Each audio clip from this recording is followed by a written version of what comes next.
নমস্কাৰ, আভা চেনেললৈ আপোনালোকক স্বাগতম জনাইছোঁ। আজি মই ড্ৰেগন ফলৰ কেনেদৰে অধিক উৎপাদন কৰিব পাৰি সেই বিষয়ে অলপ ক'বলৈ ওলাইছোঁ। ড্ৰেগন ফুল, হাচনাহানা, ৰজনীগন্ধা, শেৱালি, নাইট কুইন, কামিনী কাঞ্চন আদিৰ দৰে ৰাতিহে ফুলে।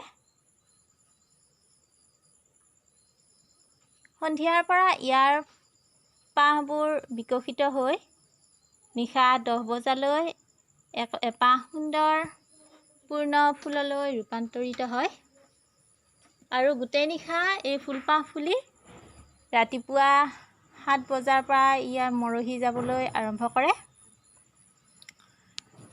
আৰু এই ড্ৰেগন ফুলৰ ফুলপাহৰ গঠন আৰু ইয়াৰ বৈশিষ্ট্যৰ বাবে ইয়াৰ যিবোৰ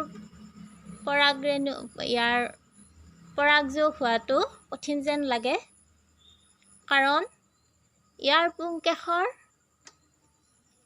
পুংকেশৰ তুলনাত ইয়াৰ ষ্টিকেশৰবোৰ যথেষ্ট দীঘল। সেয়েহে ইয়াৰ স্বাভাৱিক পৰাগযোগ হোৱাটো কঠিন যেন লাগে। তাৰোপৰি ৰাতি ফুল বাবে নিশা ইয়াৰ পোক পতংগৰ সংখ্যাও যথেষ্ট কম দিনৰ তুলনাত। আৰু বতাহৰ দ্বাৰাও ইয়াৰ সম্পূৰ্ণ আশা কৰিব নোৱাৰি ইয়াক পৰাগযোগ হোৱা বুলি। সেয়েহে আমি নিশা পোক পতংগ আকৰ্ষিত কৰিবৰ বাবে আমি বাগিচাখনত বিভিন্ন নিশা ফুলা সুগন্ধিযুক্ত ফুল যেনে হাচনাহানা, ৰজনীগন্ধা, শেৱালি, নাইট কুইন আদি ৰোপণ কৰি ল'ব পাৰোঁ। সকলোতকৈ আমি আন এটা পদ্ধতিৰে ইয়াৰ 100% পৰাগযোগ কৰিব পাৰোঁ, সেয়া হৈছে হাত পৰাগন। আহকচোন আমি হাত পৰাগনৰ দ্বাৰা কেনেদৰে কৰিব পাৰোঁ চাওঁ। আমি এই পুংকেশৰৰ লাগি থকা পৰাগধেনুৰ যিবোৰ পৰাগৰেণু সেইবোৰ আমি বাতি এটাত পৰিষ্কাৰ ব্ৰাছ এডালেৰে সংগ্ৰহ কৰিছোঁ। আৰু এই সংগ্ৰহ কৰা পৰাগৰেণুখিনি আমি আলফুলে এই ব্ৰাছ পাতেৰে আমি ইয়াতে মিহলাই দিম।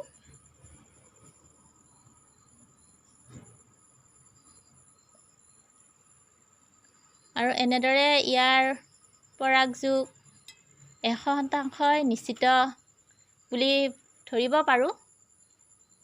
আৰু পৰাগযোগ এনেদৰে হাতেৰে কৰাৰ পিছত আমি এই ফুলপাহ বৰষুণ দিয়াৰ সম্ভাৱনা থাকিলে বা বৰষুণীয়া বতৰত ইয়াক আমি পলিথিনেৰে বান্ধি থ'ব লাগে, যাতে বৰষুণত ইয়াৰ পৰাগৰেণুবোৰ ধুই লৈ নাযায়। বা ইয়াক ডিছপ'জেবল গ্লাছেৰেও মেৰিয়াই থ'ব পাৰি। আৰু আমি এতিয়া বান্ধিছোঁ এই পলিথিনেৰে ফুলপাহ। ৰাতিপুৱালৈ আমি ইয়াক খুলি দিম।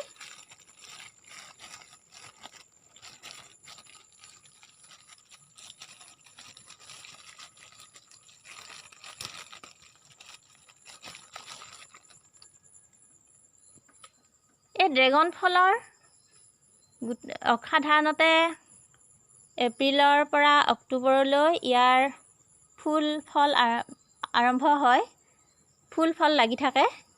কিন্তু গোটেই বছৰ জুৰিও ইয়াৰ পৰা উৎপাদন পাব পাৰি।